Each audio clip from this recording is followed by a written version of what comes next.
He was calm. He was cautious. He was compliant. But 5 minutes after a badge flashed, Bill Clinton found himself on the ground, arrested. This isn't just a story about a traffic stop. It's about power, silence, and a night that changed everything. The road was quiet, too quiet. Bill Clinton, former president, now private citizen, guided his dark sedan through the rural Louisiana highway just after midnight. His hands were steady at 10 and 2. He wasn't speeding, wasn't distracted. He was doing everything by the book, the kind of discipline that years in public life had instilled in him. So when red and blue lights exploded in his rearview mirror, he didn't panic. But he didn't relax either. He glanced at the speedometer. 65. Dead on the limit. No swerve, no rolling stop. No reason for a pullover. And yet, the cruiser behind him didn't budge. Its headlights bored down on him, relentless. Clinton pulled over calmly, signaling properly. His breathing even, but his mind suddenly alert. He had power. He had presence. But tonight, none of that mattered. The cruiser rolled up behind him and sat there for a moment too long. Then the door opened. Out stepped Officer Daniel K.S. Short, rigid posture, his hand already brushing his holster, flashlight in the other. The beam snapped through the night, like a blade as he approached. Clinton lowered his window, his voice measured. "Good evening, officer." K.S. didn't respond. The flashlight stayed in Clinton's face too long, a deliberate gesture. "License and registration," the officer said, chewing gum with slow arrogance. Clinton nodded, reaching for it now. "Center console."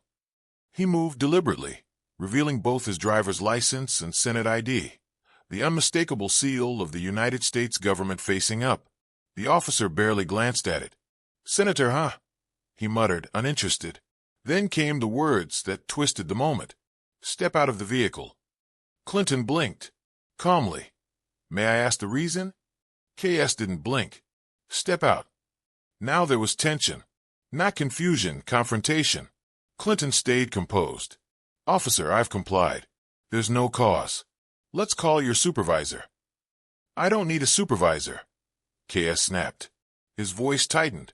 His hand moved closer to his gun. And that's when Clinton knew. This wasn't protocol. This was something else. Ego. Control. Threat. He stayed in the car. Hands on the wheel. His voice even, but steel behind it. "You're escalating without justification. This is a mistake." K.S. sneered. "Get out or I'll make you." Then came the click of a holster. In the silence that followed, a second sound emerged, a phone camera recording. From the shoulder of the road, a woman's voice rang out. "Hey, I'm filming this." The officer froze, and the power began to shift. Bill Clinton could replay the moment in his mind. Each flicker of red and blue light, each heartbeat hammered into his chest. But now, the evidence lay before him, visible in crystal clarity. His car, his hands, the officer's gun, a woman's steady phone. The camera had captured everything. He watched, unblinking, as the still image froze. His ID on the dashboard, the officer stepping toward the door, and the phone light cutting across the scene like a spotlight of truth. What he'd experienced in the field, threat, violation, near catastrophe, was irrefutable here. He took a breath and hit play. The video began in motion, his voice steady, polite. "Good evening, officer." Then the commands, the tension, the gun's click. The officer's face narrowed as the woman spoke up, firm, documenting, refusing to look away. The power in that moment shifted so fast he could hear it in the silence afterward. Clinton leaned back. He had never seen the rule of law tested so directly, not on a grand stage, but on a lonely highway. He wasn't just watching a traffic stop gone wrong. He was witnessing what happens when authority is unchecked, and what happens when the average person steps forward. He paused the video on the recording phone. That single act of bravery had defused a bullet, literally. It had turned one man's fear into another man's accountability. Clinton rubbed his temple. He wasn't unfamiliar with public confession, with scandal. But never had he realized just how fragile trust could be with a badge and no oversight. He thought of his own past, investigations, admissions, the countless times he'd relied on speeches and spin, never on footage and witness. He swallowed. He clicked again, moving to the end of the encounter. Backup arriving. the officer being handcuffed, Clinton stepping out, his hands raised, not in surrender, but in assertion. Hearing his own voice, calm but firm, felt surreal. He had always believed words carried weight. Now he saw what cameras could hold. He exhaled. Behind this moment lay repercussions, police discipline, justice protocols, public outrage. But more intimately, something else had shifted, his own understanding of power and permanence. He stood and walked to the window, looking out at a quiet street. In the city, people were waking up, scrolling, watching. Somewhere, that video was fueling conversation about police stops, citizen rights, the weight of evidence. Clinton returned to the desk, resting his hands on the laptop lid. "It's not just who holds the badge," he muttered. "It's who holds the memory." He closed his eyes, thinking ahead. This story wasn't over. It had just begun. The conversation would echo at congressional hearings, in newsrooms, in coffee shops, and living rooms across the country. But one fact remained unshakable. A woman's phone had done what authority refused. And Bill Clinton promised himself it would not be ignored. The morning after the stop, Bill Clinton stood alone, staring out the window of his modest apartment in D.C. A mug of untouched coffee sat cooling beside him. Behind him, the television flickered silently, the paused frame of Officer Daniel K.S. mid-reach, his hand near his gun, the moment right before everything changed. Across the country, that same image now haunted the morning news cycle. News anchors dissected it. Legal analysts weighed in. Political commentators spun it, some careful, some vicious. An abuse of power, they said. A violation of protocol. Some called Clinton a hero for staying calm. Others questioned how often this happened to people without a name. He didn't flinch at the coverage. Not at the headlines. Not even when old rivals appeared on screen, feigning concern or subtly pointing fingers. What rattled him was the silence from law enforcement. No official apology. No explanation. Just a short press release saying an investigation was underway. Vague words. No names. No accountability. Clinton knew the game. He had played it for decades. But now he wasn't a president or a politician. He was a citizen. And he was angry. He picked up his phone and made a call to the governor's office. No pleasantries, no patience. "I want answers," he said, his voice like gravel. "Not tomorrow. Now." The governor's assistant stammered, promised to follow up. Clinton didn't wait. By noon, he'd spoken to civil rights attorneys, to journalists, to state officials who normally dodged his calls. This wasn't about him. It was about what that video had exposed. How quickly things could spiral. How close he'd come to becoming another name on a tragic list. His staff urged caution. Some whispered about optics. One even suggested laying low. Clinton stared him down. "I've spent half my life apologizing for things I did," he said flatly. "This time, I'm standing up for something I didn't do." That night, Clinton released a statement.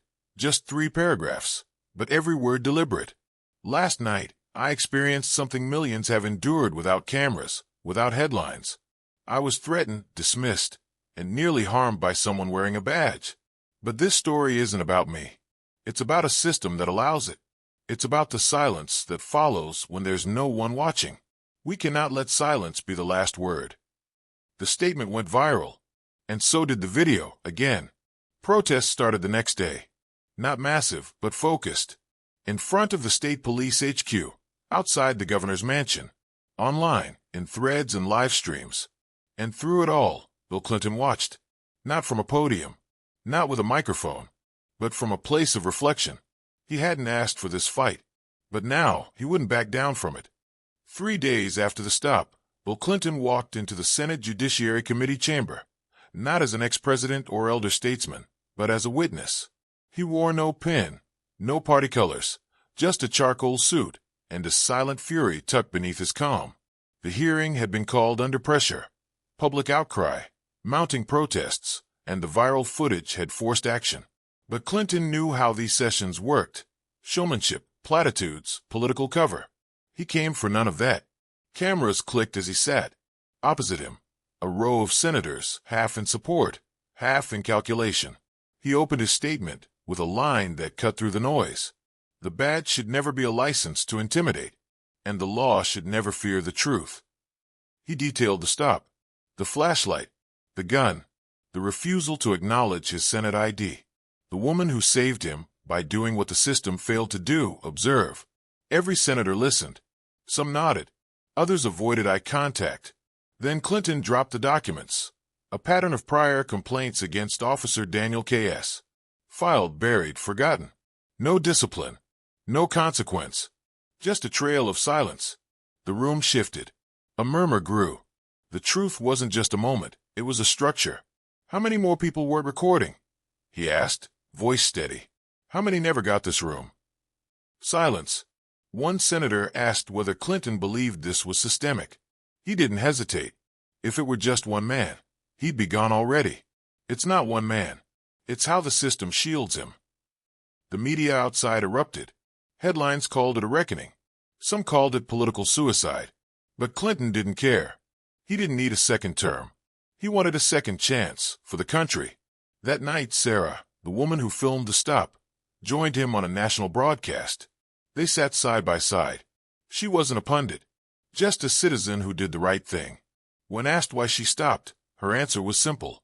Because if I hadn't, the story would be a lie, and he might not be sitting here. The host turned to Clinton. What's next? He looked directly into the camera. Accountability, reform, and a reminder to every officer in this country. Someone is always watching now, and the truth always comes out. Bill Clinton paused at the top of the Senate steps, the morning light striking his face.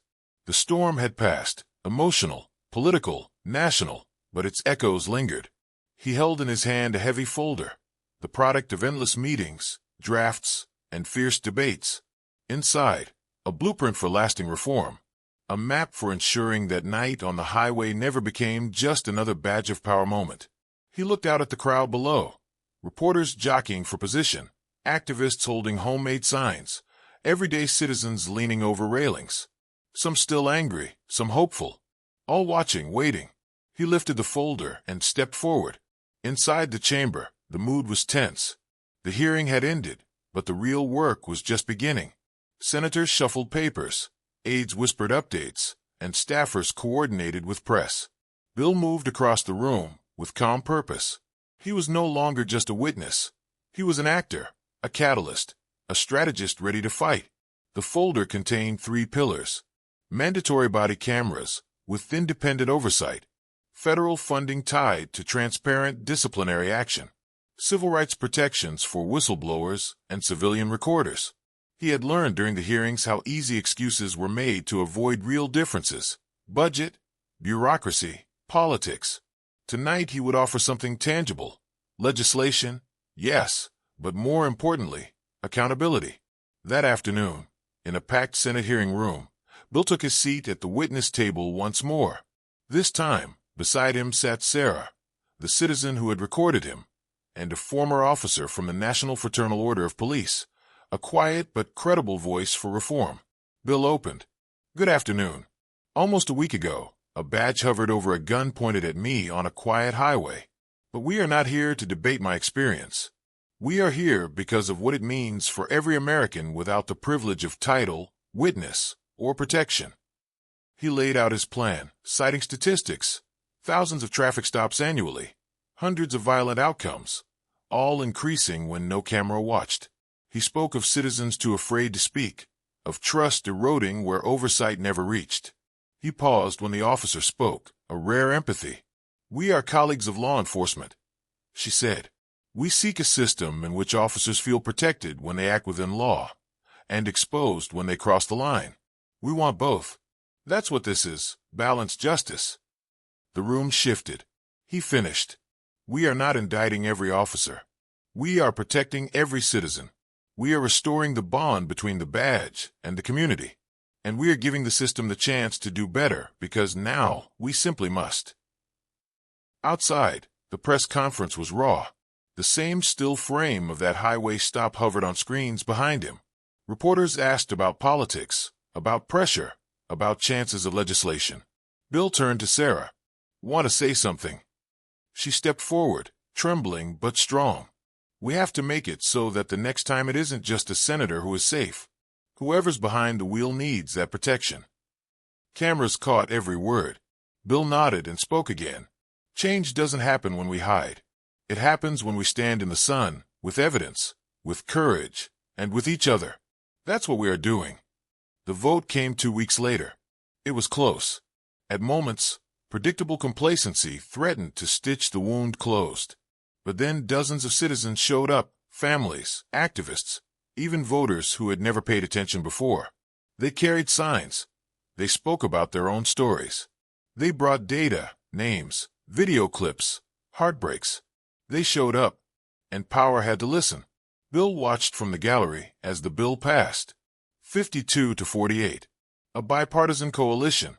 He clutched the final vote sheet, tears steady in his eyes. Later that week, he traveled to Baton Rouge for a community gathering outside a police station. There, he met Sarah again, whose video had never wavered. They hugged on a simple stage.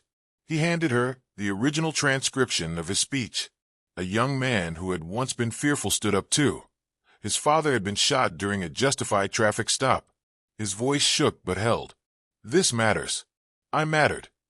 The crowd applauded. It was not triumphant. It was solemn, but it was real. Bill walked to the edge of the crowd and looked up. The police station behind him calm. The community before him, present. The press moved aside. One reporter whispered, "Mr. Clinton." He shook his head. "Not tonight," he said quietly. "Tonight is theirs." Back in Washington, the folder is empty now. Its contents become law. Bill watched it return to the Capitol archives. Later, he looked in the mirror. Age had creased his face, but his eyes glowed with something younger, purpose renewed. He thought of the lines etched by that night. The highway, the lights, the phone, the steps up these same steps. He closed his eyes and practiced 2 words. Thank you. For the camera. For Sarah. For every citizen who said, "We are watching, and we will not be ignored." He walked away from the mirror, not as a politician, not as a symbol, but as a man who had been seen, who had spoken, and who had listened. If you liked the video, don't forget to subscribe and press the like button.